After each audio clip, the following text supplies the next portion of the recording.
Subscribe करें हमारा YouTube channel, bell icon को क्लिक करना ना भूलें, जिससे आगे आने वाले सभी यूट्यूब अपडेट्स, वीडियोस, नोटिफिकेशंस आपको मिलते रहें।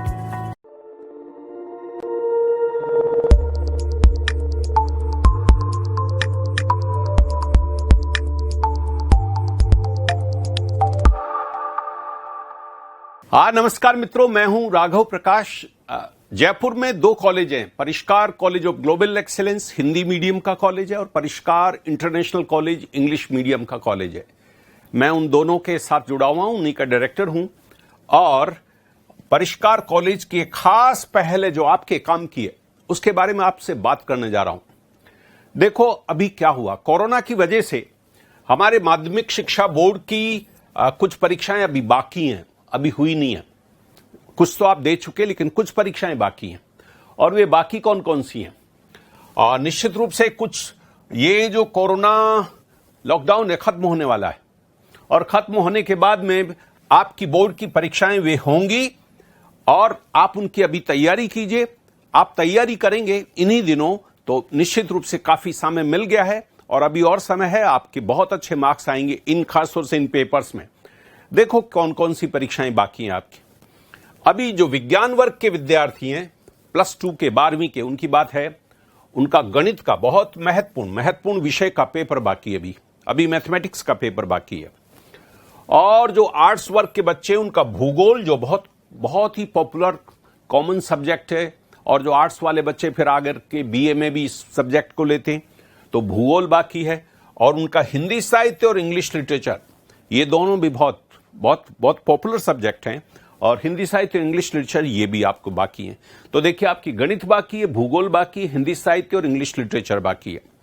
हमने ये कोशिश की है कि हम आपको इनके बारे में कुछ अलग से कुछ लेक्चर्स तैयार करें, और वो तैयार कर लिए, हमारे परिष्कार कॉलेज की फैकल्टी ने तैयार किए हैं, और आप तक वो हम लोग पहुंचा रहे हैं।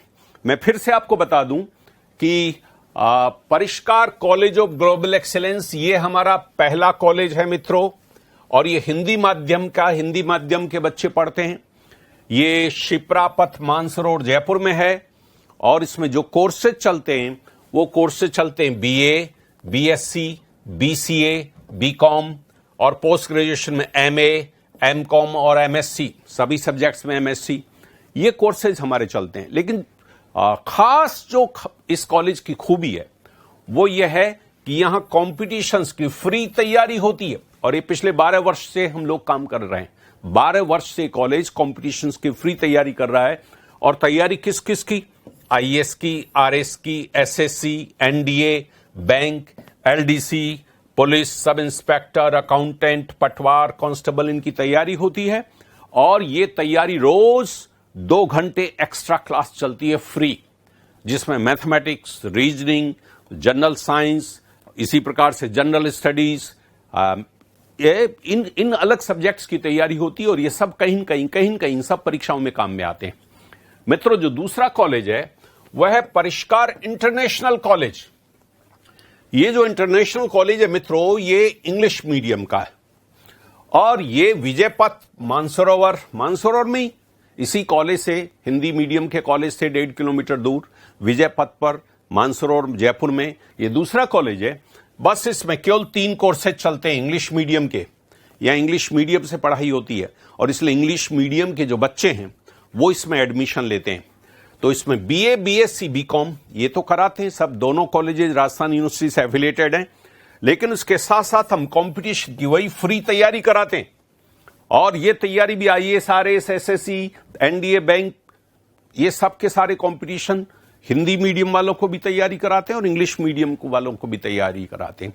और इसीलिए हमारे इन पदों पर हमारे खूब सिलेक्शंस होते हैं। हमने इस कॉलेज ने सोचा, क्योंकि हमारे पास में स्टूडियो है और हमारे पास ऑनलाइन कार्यक्रम है, तो इन सारी सुविधाओं की वजह से हमने सोचा कि आप काफी गैप हो गया है पढ़े हुए। आपने सोचिए कि जनवरी फरवरी में आपने पढ़ा होगा, और अब ये अप्रैल समाप्त हो रहा है, मई में जाकर के, और आपके पता नहीं मई में या जून में एग्जाम होगा, बीच में काफी गैप होगा, बहुत सा पढ़ा हुआ धुल गया होगा।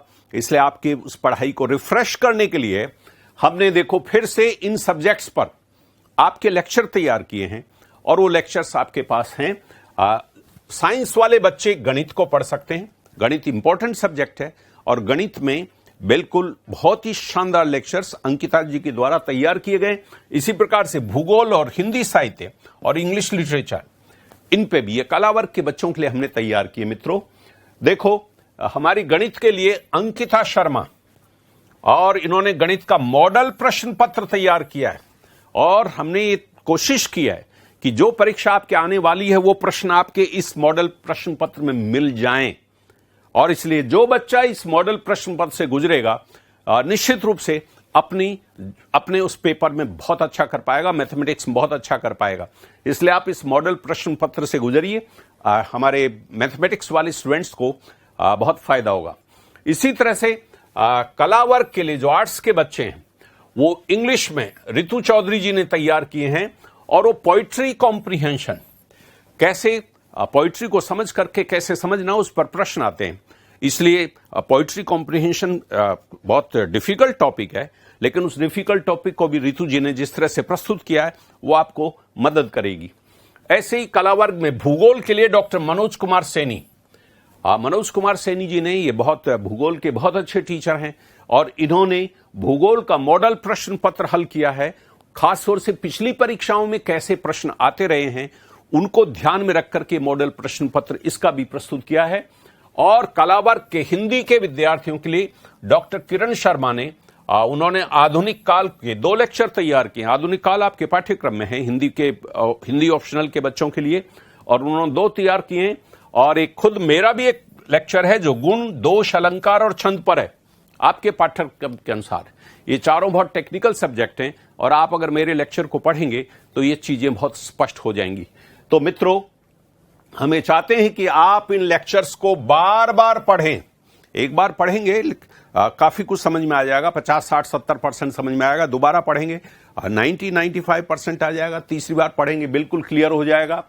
और अपने साथियों को शेयर करें, आप न कुल खुद के लिए बल्कि अपने और दोस्तों को भी आप शेयर करें, उनको बताएं कि वो इन लेक्चर्स को देखें। और अगर कोई कठिनाई होती है, आपको किसी प्रकार की कोई प्रॉब्लम आती है इसको लेकर के, तो प्लीज ये हमारे फोन नंबर है, आप इन फोन नंबर पर आप संपर्क कर सकते हैं और हम आपको संबंधित टीचर से इसका स्पष्टीकरण करवा सकते हैं। या आपके कोई क्वेश्चंस आएंगे तो उन क्वेश्चंस के आधार पर फिर से हम लोग कोई वीडियो तैयार करके और आप लोगों तक पहुंचा सकते हैं। बस हमारी इच्छा है आपके रिजल्ट अच्छे हो मित्रों, और हमारी हार्दिक मंगल कामनाएं हैं। हम होंगे कामयाब, बिल्कुल अच्छे मार्क्स लेंगे और कामयाब होंगे। आप इनको देखिए। बहुत मंगल कामनाएं प्यारे बच्चों। नमस्कार, परिष्कार वर्ल्ड में आपका हार्दिक स्वागत है। मैं Ankita Sharma from department of mathematics from परिष्कार कॉलेज। तो चलिए फिर से हम आपके लिए इंपॉर्टेंट क्वेश्चंस के सैंपल पेपर लेकर आए हैं। तो चलिए शुरुआत करते हैं। जो पिछला लेक्चर था उसमें हमने क्वेश्चन वाइज आपको मार्क्स डिस्ट्रीब्यूशन बताए थे कि कहां से लेकर कहां तक के क्वेश्चन कितने मार्क्स के होंगे। आज जो हम बताने वाले हैं वो है कि टॉपिक वाइज मार्क्स डिस्ट्रीब्यूशन किस प्रकार से होगा। पहला टॉपिक है आपका फलन, जिसका अंक भार है 3 और इसका वितरण है कि एक क्वेश्चन आएगा आपका 1 नंबर का और एक क्वेश्चन आएगा आपका 2 नंबर का। देन आपका प्रतिलोम फलन, उसका अंक भार है आपका 4 नंबर का, एक क्वेश्चन आएगा 1 नंबर का और दूसरा क्वेश्चन आएगा 3 नंबर का। इसी तरह से मैट्रिक्स या आव्यूह, उसका जो है आपका अंक भार वो है 3 और वो भी किस प्रकार से आएगा, एक क्वेश्चन आएगा आपका 1 नंबर का और दूसरा क्वेश्चन आएगा आपका 2 नंबर का। सारणिक या डिटर्मिनेंट, वो भी उसका भी अंक भार है आपका 3 नंबर का और यहाँ पे जो सारणिक आएगी वो क्वेश्चन जो आएगा आपका वो 3 नंबर का आएगा। देन आपके पास है प्रतिलोम आव्यूह या इनवर्स मैट्रिक्स, वो उसका अंक भार है आपके पास 4 नंबर का और उसका जो मार्क्स डिस्ट्रीब्यूशन है वो है आपका एक क्वेश्चन आएगा 1 नंबर का और दूसरा क्वेश्चन आएगा 3 नंबर का। देन उसके बाद है आपके पास कॉन्टिन्यूटी या डिफरेंशियबिलिटी, सांत्यता या अवकलनीयता, उसका जो अंक भार है वो है आपके पास 2 नंबर का और उसमें जो क्वेश्चन आएगा वो एक क्वेश्चन आएगा वो भी कितने, 2 नंबर का। इसके बाद है आपके पास अवकलन, अवकलन का जो अंक भार है वो है आपका 6 नंबर का, जिसमें से जो क्वेश्चन आएंगे वो भी आपके कितने के नंबर के आएंगे, 6 नंबर का क्वेश्चन आएगा। देन आपके पास है अवकलन के अनुप्रयोग, तो वो अंक भार है आपके पास 6 नंबर का, और जिसका मार्क्स डिस्ट्रीब्यूशन है वो है 3 नंबर के 2 क्वेश्चंस आएंगे, यानी 3-3 नंबर के 2 क्वेश्चंस आपके पास होंगे। उसके बाद है आपके पास अनिश्चित समाकलन। अनिश्चित समाकलन जो है आपका वो भी 6 नंबर का होगा, और इसके आपके पास 3 क्वेश्चन होंगे। एक क्वेश्चन होगा आपके पास 1 नंबर का, दूसरा क्वेश्चन होगा आपके पास 2 नंबर का, और तीसरा क्वेश्चन होगा आपका 3 नंबर का। इसके बाद है आपके पास निश्चित समाकलन। निश्चित समाकलन जो है वो आपके पास है 6 नंबर का आएगा, और इसका जो क्वेश्चन होगा वो भी आपके पास 6 नंबर का ही होगा। देन उसके बाद है परिबद्ध वक्रों का क्षेत्रफल या वक्र से घिरे क्षेत्र समाकलनों के अनुप्रयोग। इसका जो अंक भार है आपका वो भी 6 नंबर का है, और इसके आपके 2 क्वेश्चन होंगे 3-3 नंबर के। अवकलन समीकरण, ये भी कितने नंबर की है आपके पास? 6 नंबर की है, और इसका जो मार्क्स डिस्ट्रीब्यूशन है वो एक क्वेश्चन मिलेगा आपको, वो 6 नंबर का मिलेगा। देन उसके बाद वेक्टर आएगा। वेक्टर का जो अंक भार है वो है आपका 7 नंबर का, इसमें से एक क्वेश्चन मिलेगा 1 नंबर का, दूसरा क्वेश्चन भी मिलेगा 1 नंबर का, और एक क्वेश्चन मिलेगा 2 नंबर का, और एक क्वेश्चन मिलेगा आपको 3 नंबर का। नेक्स्ट देखते हैं। इसके बाद आएगा आपके 3D निर्देशांक ज्यामिति यानी कोऑर्डिनेट ज्योमेट्री, उसका अंक भार कितना है? 7 नंबर का, और मार्क्स डिस्ट्रीब्यूशन कितना होगा? एक क्वेश्चन आएगा 1 नंबर का, और दूसरा क्वेश्चन होगा आपका 6 नंबर का। इसके बाद है आपके पास रेखिक प्रोग्रामन। रेखिक प्रोग्रामन का जो अंक भार है वो 4 नंबर का है, और जिसका मार्क्स डिस्ट्रीब्यूशन है वो है एक क्वेश्चन है 1 नंबर का, और दूसरा क्वेश्चन होगा आपका 3 नंबर का। देन उसके बाद है आपके पास प्रोबेबिलिटी या प्रायिकता। प्रायिकता में भी सेम वैसा ही है, आपके पास 7 नंबर का इसका अंक भार है। जो एक क्वेश्चन आएगा वो 1 नंबर का होगा, और जो एक दूसरा क्वेश्चन होगा वो आपका 6 नंबर होगा, और टोटल आपका जो मार्क्स होगा वो होगा 80। ये मार्क्स डिस्ट्रीब्यूशन बताने का जो मेन मोटो है वो ये है कि इससे आपको ये पता चल जाएगा कि कौन सा टॉपिक कितना स्कोर कर रहा है। तो जब भी आप अपनी पढ़ाई का जो एक टाइम टेबल सेट करेंगे तो आपको ये पता रहना चाहिए कौन से चैप्टर को आपको कितना टाइम देना है और वो कितना स्कोरिंग है, उस अकॉर्डिंग आप अपनी तैयारी करें। तो चलिए आज का हम सैंपल पेपर स्टार्ट करते हैं। भाग ए, हमारा पहला क्वेश्चन है कि यदि f कॉम्प्लेक्स नंबर के सेट से कॉम्प्लेक्स नंबर के सेट पर इस प्रकार हो कि f ऑफ x बराबर x² - 1, तो f इनवर्स ऑफ -5 का मान ज्ञात कीजिए। क्या दिया हुआ है आपको? एक फंक्शन दिया गया है जो कि कहां से लेकर कहां तक डिफाइन है? कॉम्प्लेक्स नंबर के सेट से कॉम्प्लेक्स नंबर के सेट पे डिफाइन है। तो फंक्शन के बारे में आपको पता है कि यदि आप इसको इस सेट को ए सेट मान लेते हैं और इस सेट को आप अगर बी सेट मान लेते हैं, तो ए से बी पे जो आपका इमेज डिफाइन होती है वो क्या होती है? आपकी फंक्शन। और वैसे भी आपको फंक्शन के बारे में पता होना चाहिए कि फंक्शन क्या होता है बेसिकली, कि अगर आपके पास फंक्शन होने के लिए 2 कंडीशन बहुत जरूरी है कि प्रत्येक अवयव की यानी डोमेन के अंदर, प्रांत के अंदर, प्रांत कौन सा होता है? ये वाला। प्रांत के प्रत्येक अवयव की आपके यूनिक इमेज होनी चाहिए। किसके अंदर? बी में। यानी आपके पास प्रांत के प्रत्येक अवयव की अगर यूनिक इमेज है, पहली बात तो इमेज होनी चाहिए, और दूसरी बात प्रत्येक अवयव की यूनिक इमेज होनी चाहिए। वो क्या होता है? आपका फंक्शन होता है। लेकिन हम यहाँ बात किसकी कर रहे हैं? हमको फाइंड आउट क्या करना है? f inverse of -5 find out करना है। तो यहाँ पे इसका किस तरह से निकालेंगे? ये होता है आपका f इनवर्स। यानी कि फंक्शन का अगर हम उल्टे की बात करें कि इधर से इधर जा रहा है तो वो तो फंक्शन है, और इस साइड से इस साइड आएगा वो क्या हो जाएगा? उसका इनवर्स फंक्शन हो जाएगा। तो यहाँ जो आपको बात बोली गई है, अगर मैं बात करती हूँ, ये मान लीजिए x1 है, ये x2 है, ये x3 है, इस तरह से, तो जो f ऑफ x1 होगा वो क्या होगा? आपका b में आएगा। f ऑफ x2 होगा वो क्या आएगा? बी में आएगा। तो f इनवर्स -5 क्या होगा? तो अगर हम बात करते हैं f इनवर्स, तो यहां से अगर हम बात करते हैं f inverse, f of x1 तो किस में आ गया? b में। तो f इनवर्स x1 किस में आएगा? एंड f इनवर्स, अब जैसे यहाँ की बात करते हैं हम, f ऑफ x इसमें है, तो f इनवर्स x1 किस में आएगा? इसमें आएगा। तो हमको वही चेक करना है यहाँ पे कि f इनवर्स ऑफ -5 का मान यहाँ पे क्या होगा। तो चलिए शुरू करते हैं। माना कि f इनवर्स ऑफ -5 बराबर क्या माना आपने? x। जैसे कि मैंने वहां बताया था आपको कि इसके अंदर भी कुछ एलिमेंट्स होंगे और इसमें भी आपके पास कुछ एलिमेंट्स होंगे, क्योंकि यहाँ पे कॉम्प्लेक्स नंबर का सेट दिया गया है और ये भी कॉम्प्लेक्स नंबर का सेट दिया गया है, और जो फंक्शन डिफाइन है वो इस सेट से इस सेट के ऊपर डिफाइन है, और जो f इनवर्स डिफाइन है इसका मतलब वो किस सेट से किसके सेट के ऊपर? इस सेट से इस सेट के ऊपर डिफाइन है। और जाहिर सी बात है, अगर f इनवर्स ऑफ -5 की आप वैल्यू फाइंड आउट कर रहे हैं तो इसका मतलब ये है कि x कोई ना कोई वैल्यू होगी, x कोई ना कोई वैल्यू होगी जिसकी आपको प्री इमेज मिलेगी। तो वही f इनवर्स ऑफ -5 को आपने किसके इक्वल प्रूव कर रहा है? एक्स के इक्वल, और एक्स की कोई ना कोई वैल्यू होगी, तो एफ इनवर्स ऑफ -5 यानी प्री इमेज आप इसमें देखेंगे। तो आपने जैसे ही इसको एफ इनवर्स -5 बराबर एक्स लिखा तो दोनों तरफ आपने एफ को क्या किया, अप्लाई किया। तो जैसे ही आपने फंक्शन को इसके ऊपर अप्लाई किया तो आपको क्या मिल गया, एफ ऑफ एक्स बराबर -5। अब एफ ऑफ एक्स की वैल्यू क्या थी आपके पास, एफ ऑफ एक्स की वैल्यू थी आपके पास x² -1, तो एज इट इज आप एफ ऑफ एक्स की जगह x² -1 रखेंगे, -5 एज इट इज चलेगा, और इसके बाद आप इसको सिंप्लीफाई करेंगे। सिंप्लीफाई करने के लिए क्या किया आपने, -1 को उठा के उधर ले गए, तो -5 + 1 और x² बराबर -4 और x बराबर ±√4। इसको और आगे सिंप्लीफाई करते हैं तो वो आपको मिलता है x बराबर ±√4 आयोटा स्क्वायर, क्योंकि यहाँ पे -1 है और -1 का मतलब क्या है, आयोटा स्क्वायर, और आयोटा स्क्वायर की वैल्यू क्या होती है, -1, तो आप वहां लिख सकते हैं आयोटा स्क्वायर। देन x बराबर क्या है आपके पास, +-2 आयोटा, तो ये जो वैल्यू है आपकी वो क्या है, एफ इनवर्स -5 की वैल्यू है, क्योंकि x को आपने किसके इक्वल पुट किया था, एफ इनवर्स ऑफ -5 के इक्वल पुट किया था, तो ये क्या हो जाएगा, x बराबर +-2 आयोटा। नेक्स्ट देखते हैं। नेक्स्ट क्वेश्चन है आपका ट्रिग्नोमेट्री से, जो किस प्रकार से है कि 2 tan inverse x plus tan inverse x³ का मान ज्ञात कीजिए।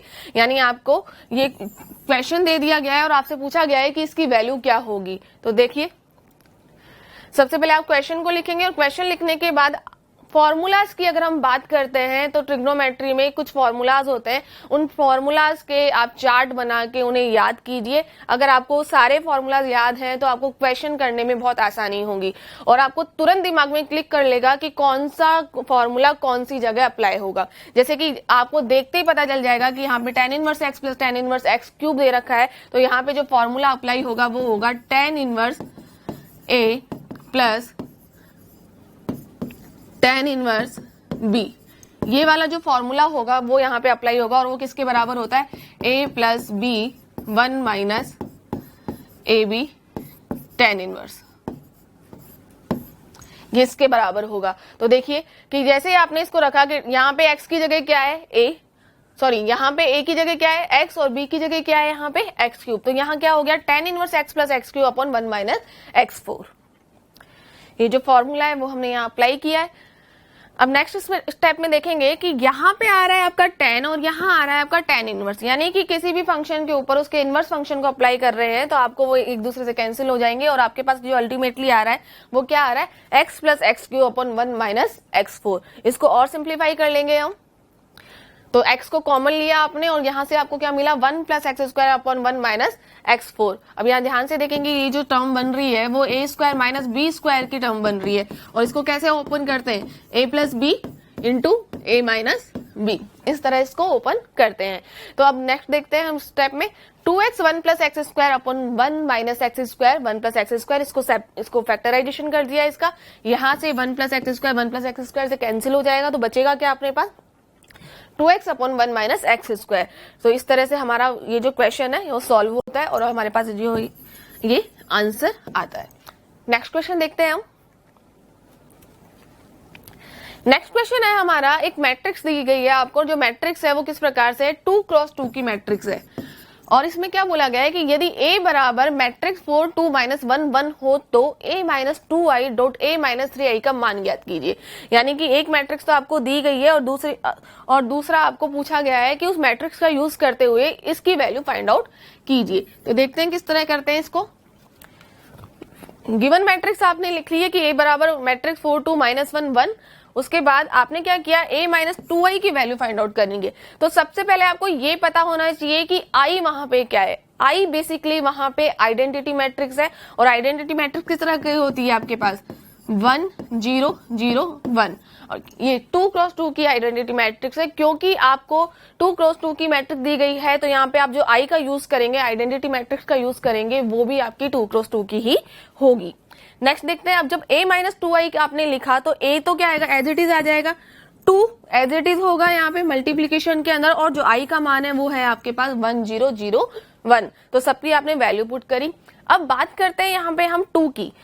क्योंकि मैट्रिक्स दी गई है आपको यहाँ पे, तो 2 यहाँ पे ईच एंड एवरी एलिमेंट से मल्टीप्लाई होगा मैट्रिक्स के, यानी मैट्रिक्स में जो भी एलिमेंट्स है वहां पे 2 को आप मल्टीप्लाई करेंगे। जबकि हम सारणिक में ऐसा नहीं करते हैं। सारणिक में से अगर हम कॉमन निकालते हैं तो कॉलम या रो के अकॉर्डिंग निकाल सकते हैं, जबकि अगर यहाँ पे अगर हम कॉमन निकालते हैं तो इसका मतलब है वो प्रत्येक एलिमेंट में से कॉमन निकला है, और अगर हम मल्टीप्लाई करेंगे तो भी हम प्रत्येक एलिमेंट के अंदर ही उसका मल्टीप्लीकेशन करेंगे।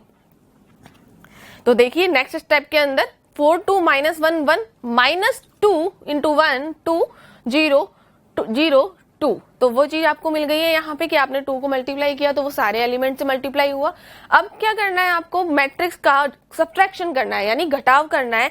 तो पहले स्थान के एलिमेंट में से पहले स्थान के एलिमेंट को घटाएंगे, दूसरे स्थान के एलिमेंट में से दूसरे स्थान के एलिमेंट को घटाएंगे, तीसरे स्थान के एलिमेंट में से तीसरे स्थान के एलिमेंट को घटाएंगे, और चौथे स्थान के एलिमेंट में से चौथे स्थान के एलिमेंट को घटाएंगे। इस तरह से जो आपके पास मैट्रिक्स आएगी वो कुछ इस तरह से होगी, 4 - 2 2 - 0 -1 - 0 1 - 2।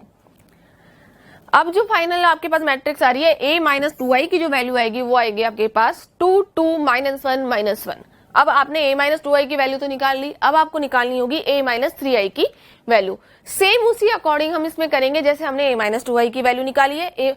a की वैल्यू एज इट इज रखेंगे, -3 1 0 0 1, 3 का उसी तरह से अंदर मल्टीप्लीकेशन करेंगे।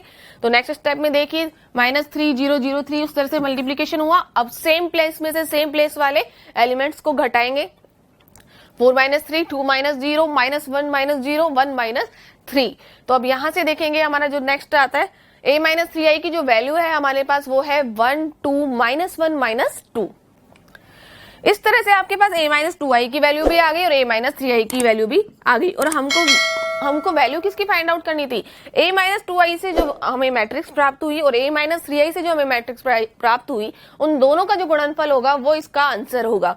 तो आपके पास एक ये वाली मैट्रिक्स दे रखी है आपने, और ये वाली मैट्रिक्स ये भी निकाल चुके हैं आप। अब आपको क्या करना है, इनका गुणनफल करना है, यानी मैट्रिक्स का गुणनफल आपको करना है। तो किस तरह से करेंगे, यानी कि इसकी रो को इसके कॉलम के साथ आप मल्टीप्लीकेशन करेंगे। तो जो तरीका होगा वो कुछ इस तरह से होगा कि 2 को आपने क्या किया, 1 के साथ गुणा किया, देन इस 2 को -1 के साथ गुणा किया, फिर आप क्या करेंगे, ऐड कर देंगे दोनों।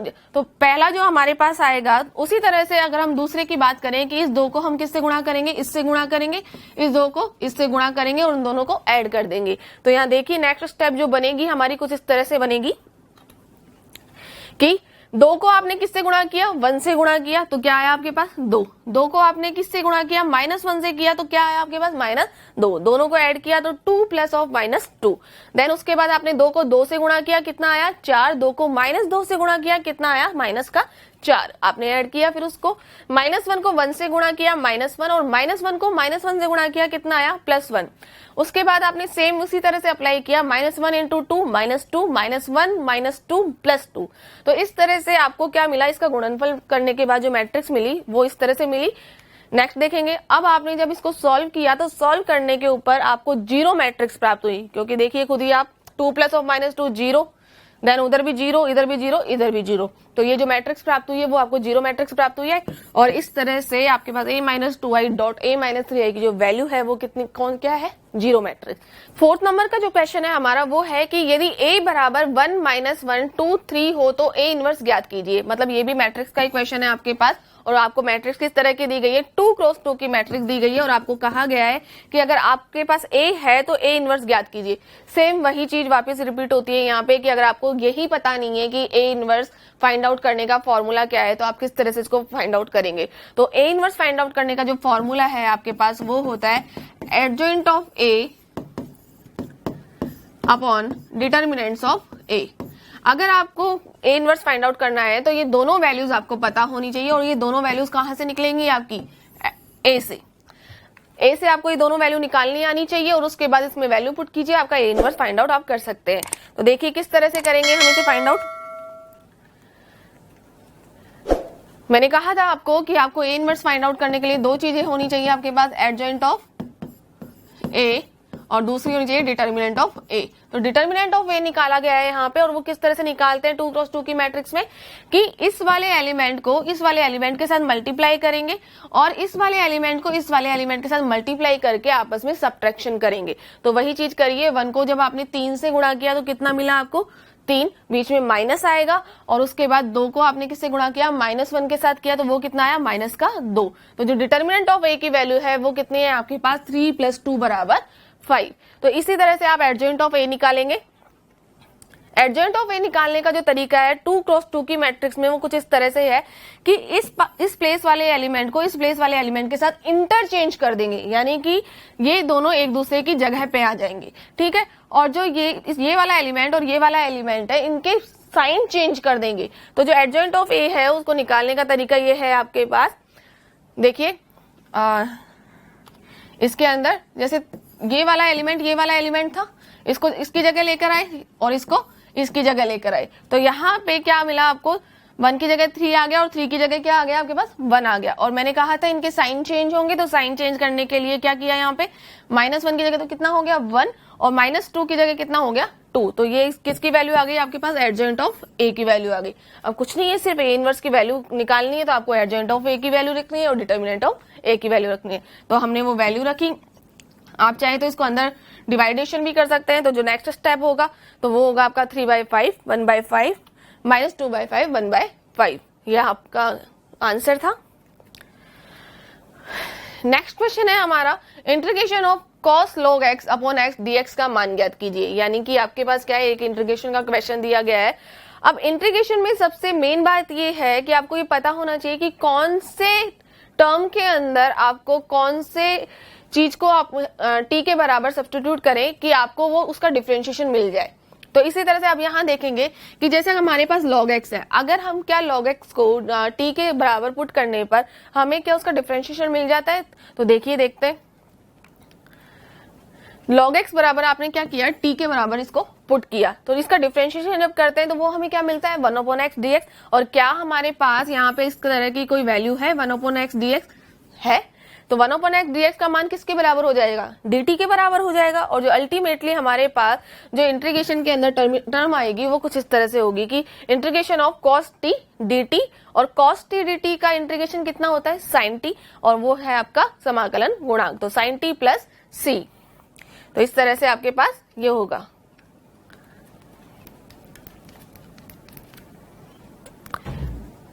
sin t plus c। Next question है हमारा कि सदिश a वेक्टर बराबर i cap minus 2j cap के अनुदिश एक ऐसा सदिश ज्ञात कीजिए जिसका परिमाण 7 इकाई है। परिमाण 7 इकाई है। तो अब यहाँ पे आप देखेंगे कि आपको एक वेक्टर दिया गया है और पूछा गया है कि उसी की दिशा में आपको एक और सदिश ज्ञात करना है और जिसका परिमाण भी आपको क्या दिया गया है, 7 इकाई दिया गया है। तो इस वेक्टर की दिशा में अगर आपको इसका परिमाण ज्ञात करना होगा तो वो जो सदिश होगा वो कुछ इस तरह से होगा 7a कैप। तो 7a कैप यानी कि आपके पास a कैप की वैल्यू होनी चाहिए, और a कैप की वैल्यू किस प्रकार से ज्ञात करते हैं वो हम देखते हैं। वेक्टर आपको दिया गया है a वेक्टर बराबर i cap minus 2j cap, और नेक्स्ट है आपका सदिश a वेक्टर के अनुदिश मात्रक सदिश जिसकी हम बात कर रहे थे, a कैप की जो बात कर रहे थे वो क्या है आपके पास, a कैप बराबर a vector mod of a vector. जो a कैप को निकालने का तरीका है वो क्या है, a कैप बराबर a vector upon mod of a vector. कैसे निकालते हैं इसको, a vector as it is आएगा आपके पास, अपॉन के अंदर जो मॉड ऑफ a वेक्टर होता है वो क्या होता है कि i j k कैप के जो कोफिशिएंट होते हैं उनका स्क्वायर करके प्लस करना और उसका रूट लेना। तो इसका जब i का क्या है यहाँ पे कोफिशिएंट 1 है तो 1 का स्क्वायर हो गया, j कैप का क्या है कोफिशिएंट यहाँ पे -2 तो -2 का स्क्वायर हो गया। अब यहाँ पे हम इसको ऐसे भी लिख सकते हैं +0 k कैप, तो 0 का स्क्वायर क्या होगा, वापस 0 ही होगा, तो उसको लिखने की ऐसी कोई जरूरत नहीं है यहाँ पे, चाहे तो आप लिख भी सकते हैं। तो 1 का स्क्वायर प्लस -2 का स्क्वायर रूट में आएगा, ठीक है। तो यहाँ पे आपने इसको एडिशन किया, i cap minus 2j cap आपका बिल्कुल वैसे ही चल रहा है, ये हो गया 1 और ये हो गया 4। तो जो वैल्यू आई है आपके पास वो क्या है, i cap minus 2j cap upon √5, और ये किसकी वैल्यू है आपके पास, a कैप की। अब हमको क्या ज्ञात करना है कि इस वेक्टर के अनुदिश एक सदिश ज्ञात करना है। तो a वेक्टर के अनुदिश 7 परिमाण वाला सदिश क्या होगा, 7.a कैप, हमने पहले भी बात करी थी। और बस कुछ भी नहीं है, इसकी वैल्यू रख दीजिए और आपके पास ये आंसर आ जाएगा। 7 dot I cap minus 2j cap upon root 5। Next question है आपका, लैम्डा के किस मान के लिए सदिश ए वेक्टर बराबर 2i cap minus J cap plus K cap, B vector बराबर I cap plus 2j cap minus 3k cap तथा सी वेक्टर बराबर 3i cap plus lambda J cap minus 5k cap समतलीय होंगे। अब जो क्वेश्चन है वो कुछ इस तरह से है कि आपको कोई 3 वेक्टर दे दिए गए हैं और ये कहा गया है कि तीनों वेक्टर एक ही तल में स्थित होंगे, तो उसके लिए आपको लैम्डा की वैल्यू फाइंड आउट करनी है। तो क्योंकि आपके पास तीनों सदिश एक ही तल में है तो उसके लिए आपके पास एक कंडीशन है और वो कंडीशन ये तीनों वेक्टर सेटिस्फाइड करने चाहिए। अर्थात सदिश के समतलीय होने की आपके पास जो कंडीशन है उसको अगर ये सेटिस्फाइड कर देंगे तो आपका क्वेश्चन आसानी से सॉल्व हो जाएगा। तो वो कंडीशन क्या है उसके बारे में हम देखते हैं। तीनों वेक्टर जो है वो आपको लिखेंगे इसके अंदर। सदिश ए वेक्टर, बी वेक्टर तथा सी वेक्टर के समतलीय होने के लिए क्या है आपके पास, अदिश त्रिक, उन तीनों का अदिश त्रिक गुणनफल 0 के बराबर होना चाहिए। तो अदिश त्रिक गुणनफल क्या होता है आपका, A vector B vector C vector बराबर 0। अब इसको और सिंप्लीफाई करते हैं हम। तो A vector B vector C vector का मान किस प्रकार से निकालेंगे अदिश त्रिक गुणनफल के अंदर, उसका निकालने का तरीका है आपके पास इन तीनों का डिटर्मिनेंट लेंगे और डिटर्मिनेंट को आप सॉल्व करेंगे और वो किसके बराबर आना चाहिए, 0 के बराबर आना चाहिए। तो इस तरह से आप इसको सॉल्व करेंगे और इस डिटर्मिनेंट को सॉल्व करने का तरीका क्या है आपके पास वो देखते हैं। देखिए डिटर्मिनेंट को जो सॉल्व करने का तरीका है वो इस प्रकार से है कि जैसे आप इसके रेस्पेक्ट में बात करें तो जब 2 को मल्टीप्लाई करें, 2 को तो बाहर रखेंगे और 2 को 5 से मल्टीप्लाई करेंगे और -3 को लैम्डा से मल्टीप्लाई करेंगे। तो यहां कितना हुआ आपके पास, 5 दूनी 10, माइनस करेंगे बीच में और ये कितना है आपके पास माइनस का 3 लैम्डा। ठीक है, उस तरह से अब हम -1 की बात करेंगे तो ये रो और ये कॉलम छोड़ देंगे। अब क्या बचा आपके पास, एक ये बचा, एक ये बचा और एक ये बचा, एक ये बचा। तो 1 को आप 5 से गुणा करेंगे यानी माइनस, बाहर माइनस रहेगा और ये कितना हो जाएगा माइनस का 1 हो जाएगा। और 1 को आप किससे गुणा करेंगे, 5 से गुणा करेंगे तो 5 और माइनस आएगा बीच के अंदर और 3 को 3 से गुणा करेंगे कितना होगा 9 माइनस का, और ये बाहर भी कितना है आपके पास माइनस। और इसी तरह से लास्ट के अंदर आप 1 के रेस्पेक्ट में बात करेंगे तो इससे संबंधित रो और इस कॉलम को स्किप करेंगे तो बचेंगे क्या 1 2 3 लैम्डा। इसको भी वैल्यू ऐसे निकालेंगे 1 लैम्डा माइनस का 6। इस तरह से आपका ये इसके डिटर्मिनेंट की वैल्यू निकलती है। तो आगे देखते हैं हम। देखिए जो हमने निकाली है वही वैल्यू निकल रही है। अब यहाँ से हमको क्या फाइंड आउट करना है, लैम्डा की वैल्यू फाइंड आउट करनी है। तो आप इसको सिंप्लीफाई करेंगे, 2 × 10 + 3 लैम्डा माइनस माइनस प्लस हो गया 5 + 9 + 1 लैम्डा -6 बराबर 0। नेक्स्ट स्टेप के अंदर आपने इसको ओपन कर लिया, चाहे आप किसी भी प्रकार से ओपन करें इसे, पर आपका मेथड सही होना चाहिए। 20 + 6 लैम्डा + 14 + लैम्डा -6 बराबर 0। अब यहाँ से लैम्डा वाली टर्म एक जगह ले लेंगे और जो विदाउट लैम्डा टर्म है उनको एक जगह ले लेंगे। तो वो कितना हो गया आपके पास 7 लैम्डा + 28। यहाँ से आप लैम्डा की वैल्यू निकालेंगे तो लैम्डा बराबर -28/7 और जो लैम्डा की वैल्यू है वो है आपके पास -4। यानी लैम्डा की इस वैल्यू के लिए ये तीनों सदिश एक ही तल में उपस्थित होंगे। ये हमारा क्वेश्चन का कॉन्सेप्ट था। नेक्स्ट क्वेश्चन देखते हैं। सदिश 3i कैप की दिक् को ज्याएं ज्ञात कीजिए। यानी कि आपके पास क्या है यहाँ पे कि एक वेक्टर दिया गया है और आपको इसकी दिक् को ज्याएं ज्ञात करनी है। अब सदिश 3i कैप को आप किस प्रकार से लिख सकते हैं, 3i cap 0j cap 0k cap, आप इसे इस प्रकार भी लिख सकते हैं। ये सदिश इस तरह से भी लिखा जा सकता है। तो यहाँ पे i j k कैप के जो कोफिशिएंट होंगे वो दिक् अनुपात या डायरेक्शन रेशियोज होंगे, लेकिन यहाँ जो इसने बात करी है वो करिए दिक् को ज्याएं की। तो दिक् को ज्याएं जो हम निकालते हैं उसका जो प्रोसीजर होगा वो कुछ इस प्रकार होगा। तो देखते हैं इसका प्रोसीजर। माना कि r वेक्टर बराबर 3i cap + 0j cap + 0k cap, यानी कि आपने इसको इस फॉर्म के अंदर लिखा है। उसके बाद आपने मॉड ऑफ आर वेक्टर निकाला है और मॉड ऑफ आर वेक्टर निकालने का तरीका अभी हमने पहले भी बताया था, फिर से बताते हैं कि i j k कैप के जो कोफिशिएंट है उनको लेकर उनका स्क्वायर करेंगे, उसको सम करेंगे, फिर उसका रूट लेंगे। तो i कैप का क्या है कोफिशिएंट 3, उसका स्क्वायर किया, j कैप का कितना है 0, उसका स्क्वायर किया, k कैप का कितना है 0, उसका भी स्क्वायर किया और तीनों को ऐड किया, ऐड करके रूट लिया। तो जो रूट निकल रहा है वो अल्टीमेटली कितना आ रहा है 3 आ रहा है। यानी मॉड ऑफ आर वेक्टर की वैल्यू कितनी है आपके पास 3। अब यहां से देखेंगे आप आर कैप निकालेंगे और आर कैप क्या है आपके पास क्या होता है बराबर R vector upon mod of R vector. तो यहां से आपने उसी प्रकार से वैल्यू पुट करिए तो क्या मिल रहा है 3i cap 0.j cap 0.k cap के अपॉन में 3। तो यहां से जो अल्टीमेटली आपको i j कैप के कोफिशिएंट जो मिलेंगे वो आपकी डायरेक्शन कोसाइन या दिक्कोजाएं होंगी। तो जबकि हमने वेक्टर के अंदर बात करी थी ये 3 0 0 ये तो थे आपके DRs यानी कि डायरेक्शन रेशियोज, जबकि अगर हम यहां से देखें जो अल्टीमेटली हमारे पास निकल के आएगा वो आएगा I 0 0 यानी 0j 0k 1 0 0 ये होंगी हमारी डायरेक्शन कोसाइन या दिक्कोजाएं। तो आर कैप के अंदर तो आपको दिक्कोजाएं मिलेंगी और वेक्टर के अंदर आपको जो मिल रहा है वो डायरेक्शन रेशियो या दिक्कनुपात मिलेंगी। देखिए तो आते दिक्कोजाएं 1 0 0। नेक्स्ट क्वेश्चन है हमारा ग्राफ से रिलेटेड।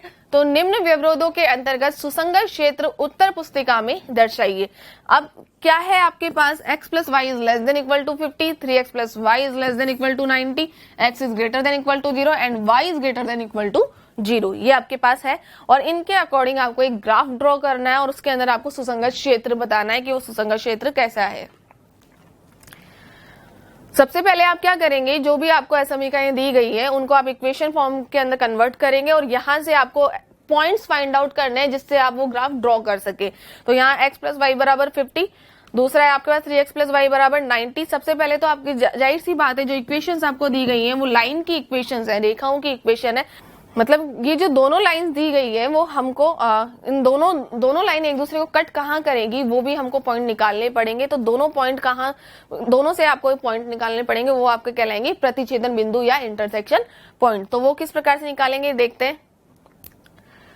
y बराबर 50 माइनस एक्स और y बराबर 90 माइनस 3x। जो इक्वेशन आपने ली थी उन दोनों से आपने y की वैल्यू निकाली, क्योंकि दोनों y की वैल्यू है तो दोनों एक दूसरे के इक्वल होंगी और जब दोनों एक दूसरे के इक्वल होंगी वहां से आप क्या करेंगे, दोनों को इक्वल करके x की वैल्यू फाइंड आउट करेंगे। तो जो x की वैल्यू निकलेगी यहाँ से वो निकलेगी आपके पास 20 और जो 20 वैल्यू आई है आपके पास, आप इसको इन दोनों इक्वेशन में से किसी भी इक्वेशन में पुट करके वहां से आप y की वैल्यू फाइंड आउट कर सकते हैं।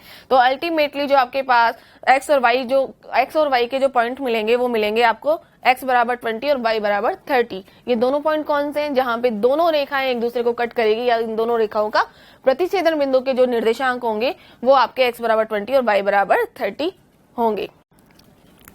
दूसरा देखते हैं हम यहाँ पे, जैसे डायग्राम की बात कर रहे थे हम, यहाँ पे हमारी पहली इक्वेशन थी x प्लस वाई बराबर 50। तो सबसे पहले इस लाइन को ड्रॉ करना पड़ेगा। इस लाइन को किस प्रकार से ड्रॉ करेंगे कि अगर आप x का मान 0 ले लेते हैं तो y का मान कितना आ जाएगा 50, यानी कि एक पॉइंट तो आपको क्या मिल गया है 0 और 50। तो x पे कितना है 0 और y पे कितना है 50। तो एक पॉइंट कहाँ है आपका, ये रहा 0 और 50। ठीक है, दूसरा पॉइंट देखेंगे। अब की बार क्या करेंगे, y को 0 कर देंगे और x को, जब y को 0 कर देंगे तो क्या हो जाएगा, यहाँ देखिए इसको, यहाँ ध्यान से देखिए एक बार। जब x को 0 किया तो y की वैल्यू कितनी आई 50 और जब y को 0 किया तो x की वैल्यू कितनी आई 50। तो अब यहां से आप देखेंगे कि 0 और 50 की बात कर रहे थे कि x पे तो कितना है 0 और y पे कितना है 50। तो एक पॉइंट तो आपको यहाँ मिल गया। दूसरा नीचे की तरफ देखेंगे कि x पे तो कितना है 50 और y पे कितना है 0। तो इन दोनों को पॉइंट्स को मिलाएंगे तो आपको कौन सी वाली रेखा प्राप्त हो जाएगी, x प्लस वाई बराबर 50। ये वाली रेखा आपको प्राप्त हो जाएगी। दूसरे में हम बात करते हैं कि 3x प्लस वाई बराबर 90। इसको भी हमें ड्रॉ करना है तो सेम उसी प्रोसीजर को हम यहाँ अप्लाई करेंगे कि x बराबर क्या पुट किया आपने 0 पुट किया। तो यहाँ से आपको y की वैल्यू कितनी मिल गई 90। तो वो कहाँ है आपके पास पॉइंट, ये रहा 0 90। ठीक है, और दूसरे वाले में क्या किया है आपने, जब y की वैल्यू पुट करी है तो x की वैल्यू आपको क्या मिल गई 30।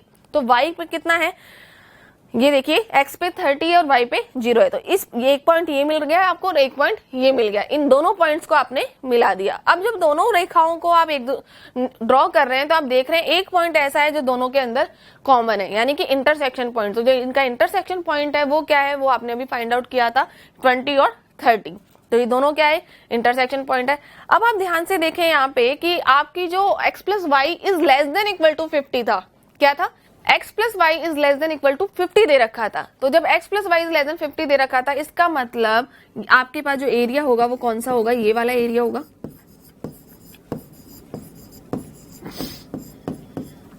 और दूसरे में दे रखा था 3x plus Y is less than equal to 90। तो इसका कौन सा एरिया होगा आपके पास?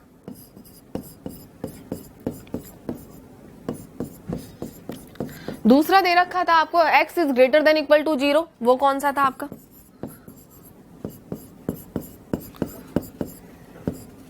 ये वाला। और दूसरा था y is greater than equal to 0। तो इन चारों इक्वेशंस के जो कॉमन पार्ट है उसकी बात करते हैं, तो हम ये वाला जो पार्ट है वो हमको मिलता है सुसंगत क्षेत्र। ये हमारा सुसंगत क्षेत्र होगा। तो ये इस तरह से ये क्वेश्चन हमारा सॉल्व होता है। नेक्स्ट क्वेश्चन है हमारा, यदि P ऑफ A बराबर 0.4, P ऑफ B बराबर स्मॉल p व P of A union B बराबर 0.6 तथा A और B स्वतंत्र घटनाएं हैं, तब P का मान ज्ञात कीजिए। ये हमारा क्वेश्चन है और इसमें भी हम वही चीज अप्लाई करेंगे कि अगर आपको प्रोबेबिलिटी से रिलेटेड आपको फॉर्मूलाज पता है तो आप आसानी से इस क्वेश्चन को कर सकते हैं। तो सबसे पहले आपको ये देखना होगा कि आपको क्या क्या चीजें गिवन है, उसके अकॉर्डिंग आपको वो फॉर्मूला अप्लाई करना है। तो देखिए जो गिवन है वो चीजें आपके सामने हैं, P of A, P of B, P of A union B। अब आप क्या करेंगे कि हम जानते हैं कि P of A union B क्या होता है, P of A plus P of B minus P of A intersection B। ये कंडीशन है हमारी P of A union B के लिए। अब यहाँ पे आपके पास एक दो बात कही गई है, वो ये है कि A और B स्वतंत्र घटनाएं हैं। क्या बोला गया है? A और B स्वतंत्र घटनाएं हैं। इसका मतलब क्या है कि जो माइनस का P of A intersection B है उसकी जो वैल्यू होगी वो होगी आपकी P of A dot P of B, ये वैल्यू होगी। तो यहाँ देखते हैं आप कि आप P of A intersection B की जगह क्या रखेंगे, अब यहाँ पे माइनस का P of A dot P of B ये रखेंगे आप। अब कुछ भी नहीं है, आप इसकी वैल्यू पुट करें और यहाँ से रिजल्ट फाइंड आउट करें। P of A union B कितना दिया गया था आपको? 0.6। P ऑफ A कितना दिया गया था? 0.4। P ऑफ B की वैल्यू कितनी थी हमारे पास? Small p। और P of A dot P of B की वैल्यू कितनी है? 0.4 p। यहाँ से हम आसानी से हम P की वैल्यू फाइंड आउट कर सकते हैं। 0.6 माइनस 0.4 बराबर 0.6 p। उसके बाद स्मॉल p की value 0.2 upon 0.6, then small p बराबर 2/6 बराबर 1/3। नेक्स्ट है हमारा स्मॉल p बराबर 1/3। यही हमारा आंसर है। जो स्मॉल p की हमको वैल्यू फाइंड आउट करनी थी वो यही है। सेक्शन बी में आते हैं हम, और सेक्शन बी का जो क्वेश्चन है वो हमारा कुछ इस तरह से 5 क्वेश्चन आएंगे हमारे पास 2 नंबर के। तो यहाँ देखते हैं, वास्तविक संख्याओं के समुच्चय R में स्टार संक्रिया निम्न प्रकार परिभाषित है। A स्टार B बराबर A प्लस B माइनस AB for all AB belongs to R तथा A does not equal to 1 संक्रिया स्टार के लिए क्रम विनिमयता तथा साचर्यता के नियम का पालन करती है। ये क्वेश्चन आपको दिया गया है। अब यहाँ पे आप देखिए कि आपको क्या करना है कि ये जो आपको दी गई है कंडीशन A स्टार B बराबर A प्लस B माइनस AB, आपको इसके लिए ये भी बताना है कि जो स्टार संक्रिया है वो क्रम विनिमयता के नियम का भी पालन करती है और साचर्यता के नियम का भी पालन करती है। अब क्रम विनिमयता के नियम क्या होता है? क्रम विनिमयता का नियम होता है कि अगर हम A स्टार B, अब स्टार क्या है यहाँ पे? स्टार एक प्रकार का ऑपरेशन है। क्या है? एक प्रकार का ऑपरेशन है। और ऑपरेशन किस प्रकार का है कि आप कोई 2 एलिमेंट ले रहे हैं A और B और उनके बीच में ये ऑपरेशन लगा रहे हैं, तो वो इस प्रकार से ओपन हो रहा है कि दोनों का योग में से दोनों का गुणनफल को घटाया जा रहा है। किस तरह से स्टार संक्रिया को किस प्रकार से परिभाषित किया गया है कि दोनों एलिमेंट्स के योगफल में से दोनों एलिमेंट्स के गुणनफल को घटाया गया है। इस प्रकार से ये संक्रिया परिभाषित है। और आपको क्या कहा गया है कि ये संक्रिया क्रम विनिमयता के नियम का भी पालन करती है। और क्रम विनिमयता के नियम क्या होता है आपके पास? A स्टार B बराबर B स्टार A। और इसी तरह से वो कह रहा है कि साचर्यता के नियम का भी पालन करती है। तो इसका मतलब साचर्यता के नियम की क्या कंडीशन है आपके पास कि A star B star C equal होगा आपके पास A star B star C, यानी bracket of A star B star C बराबर A star bracket of B star C के बराबर होना चाहिए for all ABC belongs to R। ये वाली आपके पास कंडीशन है। तो चलिए इसको देखते हैं एक बार। देखिए आपको जो दी गई है कंडीशन वो किसके लिए है? A does not equal to 1 के लिए है। अब क्रम विनिमयता के लिए क्या किया आपने कि माना A तथा B दोनों किस में बिलोंग कर रहे हैं? रियल नंबर के सेट में बिलोंग कर रहे हैं। A स्टार B की वैल्यू क्या है आपके पास? A प्लस B माइनस AB, जो कि आपको गिवन है। अगर हम बात कर रहे हैं B स्टार A की, तो B स्टार A को क्या लिखोगे? B plus A minus BA। अब यहाँ देखें आपकी क्या कहा गया है कि हम जानते हैं कि वास्तविक संख्याओं का सामान्य योग तथा गुणन दोनों क्रम विनिमय द्विआधारी संक्रिया है। क्या मतलब है इसका कि देखिए आपको क्या बोला गया था, a plus B minus A B किसके बराबर था, a स्टार b के। यहाँ पे a और b दोनों किससे बिलोंग कर रहे हैं, रियल नंबर से बिलोंग कर रहे हैं, और यहाँ पे इन दोनों का क्या हो रहा है, योगफल हो रहा है। तो अगर मैं मान लेती हूँ कि यहाँ पे a बराबर 2 ले लिया मैंने और b बराबर क्या ले लिया मैंने, 3 ले लिया, ठीक है। तो 2 प्लस 3 माइनस क्या होगा, 2 गुणा 3, ठीक है। तो ये कंडीशन इस तरह से होगी। अब यहाँ पे जो मैं बात बताना चाह रही थी वो ये थी कि अगर आप 2 प्लस 3 करें तो भी आपके पास वही रिजल्ट आएगा जो 3 प्लस 2 करने पर आएगा। इसमें कुछ वेरिएशन होगा, नहीं होगा। 2 में जब भी आप 3 को जोड़ेंगे 5 मिलेगा और 3 में जब भी 2 को जोड़ेंगे 5 ही मिलेगा। तो जो प्लस संक्रिया है वो आपकी एक क्रम विनिमय संक्रिया है या नहीं, अर्थात ये कम्यूटेटिव लॉ का पालन करती है या नहीं करती, तो प्लस संक्रिया करती है। उसी तरह से अगर हम बात करें कि 2 गुणा 3 करते हैं तो भी आपको 6 मिलने वाला है और 3 गुणा 2 करेंगे तब भी आपको 6 ही मिलने वाला है। तो जो आपकी गुणन संक्रिया है रियल नंबर के सेट के अंदर वो भी क्या होगी, आपकी क्रम विनिमयता के नियम का पालन करेगी। तो जो रिजल्ट आपके पास आने वाला है ये योग संक्रिया क्रम विनिमय का पालन करती है, गुणन संक्रिया क्रम विनिमय का पालन करती है। इनमें जब आप लेस करेंगे तो जाहिर सी बात है रियल नंबर के सेट में वो भी क्रम विनिमयता के नियम का पालन करेंगे। तो 2 प्लस 3 माइनस 2 इंटू 3 करोगे तब क्या मिलने वाला है आपको, 5 माइनस 6 बराबर माइनस का 1। और जो दूसरी कंडीशन थी आपके पास बी स्टार ए वाली, वो क्या थी, B plus A minus B ए। अगर हम इसके अंदर वैल्यू पुट करके देखते हैं तो वो है हमारी 3 प्लस 2 माइनस 3 इंटू 2 बराबर बी स्टार ए। यहां से भी आपको -1 ही मिलेगा। तो देखिए दोनों ही कंडीशन के अंदर आपको सेम रिजल्ट प्राप्त हो रहा है, अर्थात क्या प्राप्त हो रहा है, ए स्टार बी बराबर बी स्टार ए, यही चीज प्राप्त हो रही है, दोनों एक दूसरे के बराबर हैं। तो यही कंडीशन हम देखते हैं अब आगे की तरफ कि A plus B minus A B बराबर B plus A minus B A, जो कि अभी हमने प्रूव किया है, इसलिए ए स्टार बी बराबर बी स्टार ए। अब हम एसोसिएटिव लॉ के लिए चेक करते हैं कि एसोसिएटिव लॉ के लिए क्या है। आप कोई 3 एलिमेंट ले रहे हैं, तीनों एलिमेंट कहां से हैं, आपके रियल नंबर के सेट से हैं, और यहाँ पे आपने क्या किया, अप्लाई किया। तो A star bracket of B star C किस प्रकार लिखेंगे, बी स्टार सी को क्या लिख सकते हैं, B plus C minus B सी, जो कि आपको दिया गया है। अब यहाँ पे क्या है, A star B plus C minus B सी, ये एक एलिमेंट है, और आप मान लीजिए कंप्लीट को यू मान लिया आपने इसको। तो अगर हम यहाँ पे एक बात करते हैं कि एक एलिमेंट ये है, इसका ऑपरेशन किसके साथ हो रहा है, यू के साथ हो रहा है, तो ये किस तरह से खुलेगा, ए स्टार यू किस तरह से खुलेगा, A plus U minus A U, इसी तरह से तो खुलेगा, संक्रिया जो दी गई है उसके अकॉर्डिंग। तो यहाँ पे क्या आएगा आपके पास, A plus B plus C minus B C, A minus A into B plus C minus B सी। तो ये जो नेक्स्ट स्टेप आएगी वो कुछ इस तरह से होगी, A plus B plus C minus B C minus A dot B plus C minus B C. Next देखते हैं, इसको आपने सिंप्लीफाई किया है, A plus B plus C minus B C minus A B minus A C plus A B C, ठीक है। Again इसको और अगेन उसमें सिंप्लीफाई किया है, तो जो आपके पास फाइनल रिजल्ट आएगा वो क्या आएगा, A plus B plus C minus A B minus B C minus C A plus A B C. किसकी वैल्यू आ रही है, A star bracket of B star सी।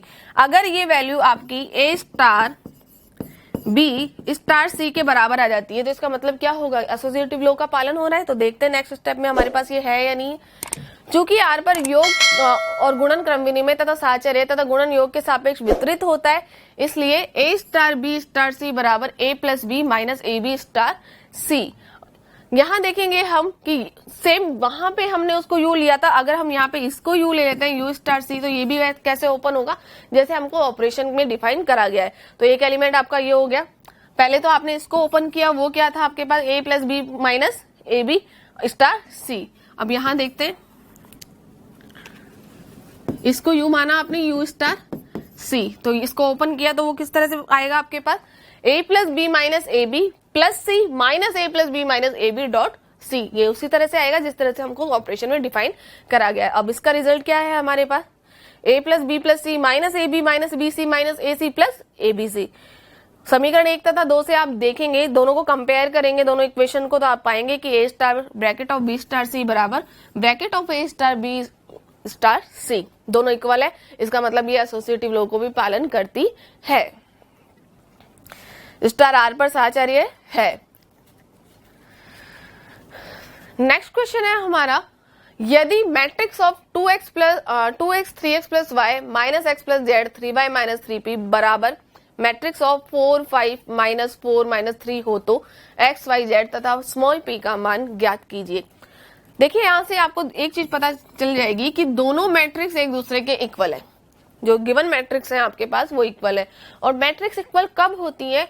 जब उसके प्रत्येक स्थान के एलिमेंट इक्वल हो, यानी कि पहले स्थान का एलिमेंट पहले स्थान के एलिमेंट के इक्वल है, दूसरे स्थान का एलिमेंट दूसरे स्थान के इक्वल है, तीसरे स्थान का एलिमेंट तीसरे स्थान के इक्वल होना चाहिए और चौथे स्थान का एलिमेंट चौथे स्थान वाले एलिमेंट्स के साथ इक्वल होना चाहिए। तब जाके ये जो आपकी मैट्रिक्स है ये दोनों इक्वल होंगी। तो आपको वैल्यू किसकी फाइंड आउट करनी है? एक्स वाई जेड और पी की। तो देखते हैं कैसे करते हैं। तो देखिए जो बात हमने कही थी अभी, दोनों अवयव समान हो तो इनके संगत अवयव भी बराबर होंगे। तो पहली वाली कंडीशन चेक करते हैं, 2x बराबर 4, 2x बराबर 4। तो यहां से हमको x की वैल्यू मिल जाएगी x बराबर 2, ठीक है। दूसरे वाले एलिमेंट को जब हमने कंपेयर किया 5 से तो वो कितना है 3x प्लस वाई बराबर 5 और यहां से मिलेगा हमको y बराबर -1। नेक्स्ट देखते हैं, माइनस एक्स प्लस जेड बराबर -4 है तो वहां से आपको जेड की वैल्यू मिल गई बराबर -2 और यहां से इसका कंपैरिजन हम करेंगे -3 के साथ। तो देखते हैं वहां से p की वैल्यू क्या निकल के आती है, 3y माइनस 3p बराबर -3। अब यहाँ पे y की वैल्यू अभी निकाली थी आपने तो उसको पुट कीजिए यहाँ पे, तो वो कितना आ गया 3 of -1 माइनस 3p बराबर -3 और यहाँ से p की वैल्यू आपको जो निकल के आएगी वो है आपके पास p बराबर 0। तो इस तरह से आपके पास x y z p की जो वैल्यू है वो क्या है आपके पास, x बराबर 2, y बराबर -1, z बराबर -2 तथा p बराबर 0। ये आपके पास वैल्यू आ चुकी है। अब जो नेक्स्ट क्वेश्चन है हमारा वो है फंक्शन से रिलेटेड। f ऑफ x बराबर 1 प्लस साइन x दिया हुआ है, 0 is less than x is less than pi by 2 और 2 plus X minus pi by 2 का whole square where x is greater than equal to pi by 2 की बिंदु x बराबर पाई by 2 पर अवकलनीयता की जांच परीक्षण कीजिए। आपको कोई फंक्शन डिफरेंशिएबल है या नहीं उस पॉइंट के ऊपर, तो इसका मतलब ये है कि उसकी डिफरेंशिएबिलिटी आपको राइट हैंड साइड पे भी चेक करनी पड़ेगी और लेफ्ट हैंड साइड पे भी चेक करनी पड़ेगी। अगर दोनों पे एग्जिस्ट कर रही है और दोनों एक दूसरे के इक्वल है तो वो उस पॉइंट के ऊपर डिफरेंशिएबल होगा, अदरवाइज नहीं होगा। तो सबसे पहले आपको ये पता होना चाहिए कि राइट हैंड साइड में डिफरेंशिएबिलिटी कैसे चेक करते हैं और लेफ्ट हैंड साइड में डिफरेंशिएबिलिटी कैसे चेक करते हैं। तो देखिए राइट हैंड साइड में डिफरेंशिएबिलिटी चेक करने के लिए जो आपको अप्लाई करना पड़ता है वो होता है F dash pi by 2 plus 0। अब क्योंकि पाई बाय 2 पे चेक करनी है तो पाई बाय 2 प्लस 0 देख रहे हैं तो वो राइट हैंड साइड लिमिट होगी। और इसको कैसे देखते हैं हम, limit H tends to 0 F of pi by 2 plus H minus F of pi by 2 upon H, ये इसका फॉर्मूला है और हम इसको अप्लाई करते हैं। अब देखिए यहाँ पे आपको क्या देखना है, F of pi by 2 plus H की बात करिए। अब यहाँ यानी कि x की वैल्यू क्या है, पाई बाय 2 से ज्यादा है, तो x की वैल्यू पाई बाय 2 से ज्यादा है, कौन से फंक्शन पे आ रही है, यहाँ पे आ रही है। इसका मतलब जो अप्लाई करेंगे हम वो किस पे करेंगे, 2 plus X minus pi by 2 के होल स्क्वायर पे करेंगे। तो यहाँ जो वैल्यू आएगी ये वाली आएगी। और दूसरी बात है कि एफ ऑफ पाई बाय 2 यानी फिक्स उसी पॉइंट के ऊपर आपको वहां पे फंक्शन का मान ज्ञात करना है। तो वो कितना है, वो भी कहाँ पे है, x बराबर पाई बाय 2 कहाँ पे है, इसी पे है। तो आप इसमें चेक करके देखेंगे 2 plus pi by 2 minus pi by 2 का होल स्क्वायर। यहां से देखेंगे ये तो कैंसिल हो जाएंगे आपस में, तो जो आंसर आएगा वो कितना आएगा 2 और h सेम रहेगा। तो देखते हैं नेक्स्ट स्टेप पे, 2 plus pi by 2 plus H minus pi by 2 का whole square minus 2 upon h, वही चीज है। यहाँ से पाई बाय 2 से पाई बाय 2 कैंसिल हो जाएगा, 2 से 2 कैंसिल हो जाएगा, बचेगा क्या आपके पास एच स्क्वायर अपॉन एच। और यहाँ से जो वैल्यू आएगी अल्टीमेटली वो क्या आएगी आपके पास एच। और लिमिट जब आप लिमिट अप्लाई करेंगे तो वो किसके बराबर होगी आपके पास, 0 के बराबर होगी। ये किसकी लिमिट थी, राइट हैंड साइड की लिमिट थी, सॉरी राइट हैंड साइड में डिफरेंशिएबिलिटी चेक करी थी आपने। तो F dash pi by 2 plus 0 कितना आया आपके पास 0। अब हम चेक करेंगे F dash pi by 2 minus H यानी कि उसकी लेफ्ट हैंड साइड वाली लिमिट। तो उसको कैसे चेक करेंगे, उसका जो फॉर्मूला है हमारे पास वो है limit h tends to 0 f of pi by 2 minus h minus f of pi by 2 upon minus h, ये हमारे पास है। अब f of pi by 2 minus h की जब हम बात कर रहे हैं तो इसका मतलब पाई बाय 2 से कम वाली बात कर रहे हैं हम। तो जब हम पाई बाय 2 से कम की तरफ चलेंगे तो x का मान जब पाई बाय 2 से कम है तो वो किस वाले फंक्शन को लेंगे, हम इस वाले फंक्शन को लेंगे। f of pi by 2 minus h की हमने बात करी है तो इस वाले फंक्शन को ही लेंगे जब x का मान क्या है, पाई बाय 2 से कम है। तो f of pi by 2 minus h पे जो है तो 1 plus sine pi by 2 minus h, यानी x को किससे रिप्लेस करेंगे आप, पाई बाय 2 माइनस h से रिप्लेस करेंगे। देखिए अब आपने वो वैल्यू पुट करी 1 plus sine pi by 2 minus h minus 2 upon minus h। यहां से इसको सिंप्लीफाई करेंगे तो आपके पास आएगा 1 plus cos h minus 2 upon minus h। इसको और सिंप्लीफाई करेंगे तो आपके पास आएगा limit h tends to cos h minus 1 upon minus h। जब आप इसमें लिमिट अप्लाई करेंगे तो जो आपको मिलेगा वो मिलेगा 0 बाय 0। क्यों, क्योंकि कॉस 0 का मान कितना होता है 1, 1 माइनस 1 0, और जब इस पे अप्लाई करेंगे तो कितना मिलेगा 0। तो ये 0 बाय 0 फॉर्म, और ये फॉर्म है जो अनिर्धारीय रूप है। तो आप इसको कैसे चेक करेंगे, या तो आप इसमें डीएल हॉस्पिटल रूल लगाइए या फिर इसका कॉस h का प्रसार करके भी आप इसको सॉल्व कर सकते हैं। तो हमने जब इसमें डीएल हॉस्पिटल रूल लगाया तो हमको क्या मिला, minus sine h minus 0 upon minus का 1। डीएल हॉस्पिटल रूल में क्या करते हैं, ऊपर वाले में डिफरेंशियल करते हैं और नीचे वाले में डिफरेंशियल करते हैं। ठीक है, अब इसमें जब लिमिट अप्लाई कर रहे हैं तो हम h का मान किसके बराबर होगा, 0 के बराबर। तो साइन h का मान कितना होगा 0, यानी साइन 0 बराबर 0। तो आप ध्यान से देखें तो आपको पता चलेगा कि लेफ्ट हैंड साइड लिमिट भी कितनी है आपकी, 0 ही आ रही है। इसका मतलब राइट हैंड साइड लिमिट और लेफ्ट हैंड साइड लिमिट दोनों क्या एक दूसरे के बराबर है। और इसका मतलब ये है कि पाई बाय 2 के ऊपर आपकी डिफरेंशिएबिलिटी है, अतः फलन f ऑफ x अवकलनीय है। 14 नंबर का जो क्वेश्चन है वो है हमारा integration of 1 upon x square plus 2x plus 10 dx का मान ज्ञात कीजिए। ये क्वेश्चन हमको दिया गया है। अब इस तरह के जो क्वेश्चंस हैं हमारे पास, उनका एक प्रॉपर मेथड होता है हमारे डिफरेंशियल के अंदर। उन प्रॉपर मेथड्स को भी हमको पता रहना चाहिए कि कौन सा मेथड कहाँ पे किस तरह के क्वेश्चंस के अंदर अप्लाई होगा। तो ये प्रैक्टिस से भी पता चलेगा आपको कि भाई कौन से क्वेश्चन के अंदर कौन सा मेथड अप्लाई होगा। तो कुछ पर्टिकुलर फॉर्मूलाज भी है हमारे पास, उन फॉर्मूलाज में कन्वर्ट करने के लिए हम इसको पूर्ण वर्ग बनाएंगे। पहले हमको इसको पूर्ण वर्ग बनाना पड़ेगा, और पूर्ण वर्ग बनाने का तरीका क्या होगा कि हम इसको जो tan है हमारे पास, जो कांस्टेंट टर्म है, हम उसको तोड़ देंगे। क्यों तोड़ देंगे, क्योंकि ये जो क्वाड्रेटिक इक्वेशन बन रही है एक तरीके से x square plus 2x plus 10, जब हम इसको तोड़ेंगे तो हमारे पास x square plus 2x plus 1 plus 9 इस तरह से ये टूटेगा। तो x square plus 2x plus 1 क्या हमारा a प्लस बी का होल स्क्वायर के रूप में मिलेगा या नहीं मिलेगा, मिलेगा। तो यहाँ पे क्या ये x प्लस 1 का होल स्क्वायर बन गया, और ये बन गया है हमारे पास 3 का होल स्क्वायर। पूर्ण वर्ग बनाने का जो रीजन था हमारे पास वो ये था कि हमारे पास जो फॉर्मूला है वो है, जैसे कि इस तरह की बात कर रहे हैं हम, जो x प्लस 1 का होल स्क्वायर प्लस 3 का होल स्क्वायर, अगर हम x प्लस 1 को t के बराबर पुट कर देते हैं तो हमारे पास जो इंटीग्रेशन होता है वो किसका आ जाता है 1 upon t square plus 3 square. और इस तरह की जो फॉर्म होती है हमारी, उसका फॉर्मूला फिक्स फॉर्मूला हमारे पास है कि integration of dx upon x square plus A square बराबर 1 upon tan inverse x upon a plus c। तो ये फॉर्मूला हमको पता है और हम इसको डायरेक्ट भी यहाँ पे पुट कर सकते हैं, और अगर आप इसको कैलकुलेट करना चाहते हैं तो आप कैलकुलेट भी कर सकते हैं, जैसे कि आप 1 upon tan inverse x upon a का मान निकालते हैं। तो यहाँ देखेंगे आप integration of 1 upon t square plus 3 square dt का जो मान होगा वो कितना होगा 1 upon 3 tan inverse t by 3 plus c। यहाँ पे t की वैल्यू पुट करें आप, वो क्या है आपके पास 1 upon 3 tan inverse x plus 1 upon 3 plus c। ये हमारा फाइनल रिजल्ट था और इसके बाद यही हमारा आंसर था। 15 नंबर का जो क्वेश्चन है हमारा वो है mod of A vector cross B vector का मान ज्ञात कीजिए। यदि मॉड ऑफ ए वेक्टर बराबर 10, मॉड ऑफ बी वेक्टर बराबर 2 तथा ए वेक्टर डॉट बी वेक्टर बराबर 12। अब पहले भी मैंने ये बात कही थी कि कई बार क्वेश्चन से ही आपको पता चल जाता है कि आपको कौन सा फॉर्मूला अप्लाई करना पड़ेगा, और ये कैसे पता चलता है, यदि आपके दिमाग में वो सारे फॉर्मूलाज क्लियर हैं तो जैसे कि मुझे यहाँ पे क्या क्या दिखाई दे रहा है, मुझे मॉड ऑफ ए वेक्टर भी दिखाई दे रहा है, मॉड ऑफ बी वेक्टर भी दिखाई दे रहा है, और ए वेक्टर डॉट बी वेक्टर भी दिखाई दे रहा है, और मुझे फाइंड आउट क्या करना है, mod of A vector cross B vector का मान ज्ञात करना है। तो चलिए देखते हैं इसको करने का क्या तरीका है। सबसे पहले जो गिवन चीजें हैं वो आप लिखेंगे, एक जब आप क्वेश्चन राइटिंग करते हैं तो आपको आपका जो क्वेश्चन राइट करने का जो तरीका है वो एक प्रॉपर वे के अंदर होना चाहिए। सबसे पहले जो दी हुई चीजें हैं वही आपको मेंशन करनी चाहिए, उनके आधार पे जो आप फॉर्मूला अप्लाई करने वाले हैं उन फॉर्मूलाज को भी आपको लिखना है प्रॉपर वे के अंदर और स्टेप बाय स्टेप उस क्वेश्चन को सॉल्व करना है, तभी आपको पूरे मार्क्स मिलेंगे। ठीक है,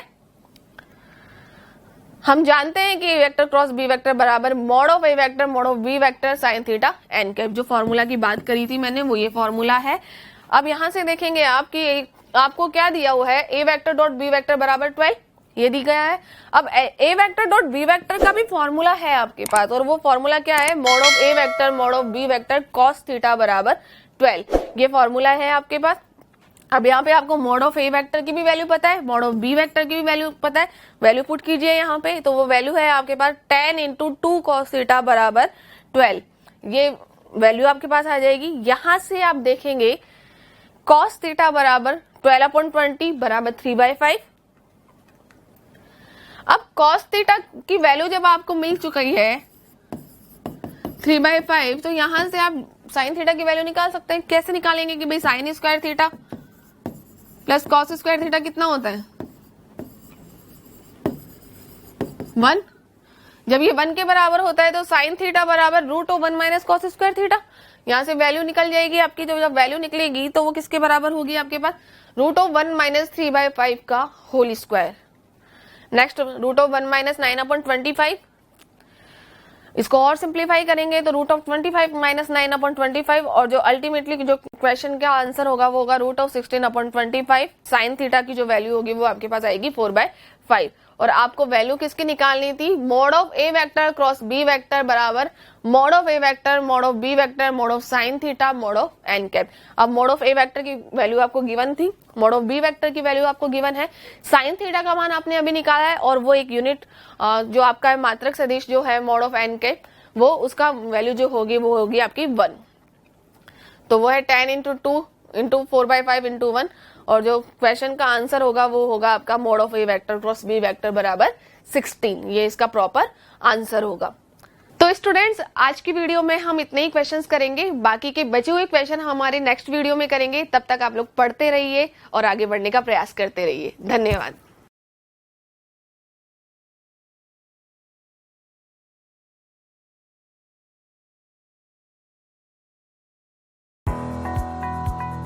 सब्सक्राइब करें हमारा YouTube चैनल, बेल आइकन को क्लिक करना ना भूलें जिससे आगे आने वाले सभी YouTube अपडेट्स, वीडियोस, नोटिफिकेशंस आपको मिलते रहें।